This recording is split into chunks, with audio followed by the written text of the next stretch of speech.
នាយករដ្ឋមន្ត្រីថៃចោះទៅកាន់ទីតាំងបាក់រលំនៃអគារក្នុងទីក្រុងបាងកកនិងប្រាជ្ញាបន្តស្វែងរកអ្នកនៅរស់រានមានជីវិត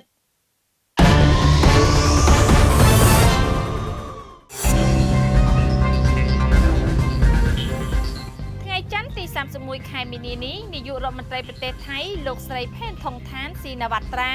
បានចុះទៅកាន់ទីតាំងបាក់រលំអគារដែលកំពុងសាងសង់មួយខ្នងនៅក្នុងទីក្រុងបាងកកបន្ទាប់ពីគ្រោះរញ្ជួយដីកម្រិត 7.7 រីកតឺវាយប្រហារប្រទេសមីយ៉ាន់ម៉ាកាលពីចុងសប្តាហ៍មុនលោកស្រីផេថុងឋានបានប្រកាសសន្យាគាំទ្រនិងត្រៀមខ្លួនជាស្រេចក្នុងការផ្ដល់ឧបករណ៍បន្ថែម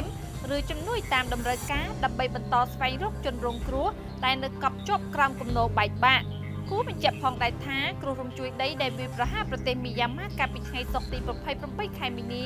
បានសម្លាប់ជីវិតមនុស្សប្រមាណជាជិត 2000 នាក់ក្នុងប្រទេសមីយ៉ាន់ម៉ាខណៈដែលរំញ័រពីការរំជួយក៏បានបង្កឲ្យបាក់រលំអគារខ្ពស់ដែលកំពុងសាងសង់មួយខ្នងនៅក្នុងប្រទេសថៃដែលបានសម្លាប់ជីវិតមនុស្សយ៉ាងហោចណាស់18នាក់និងប្រមាណ76នាក់ទៀតនៅជាប់ក្រោមអគារ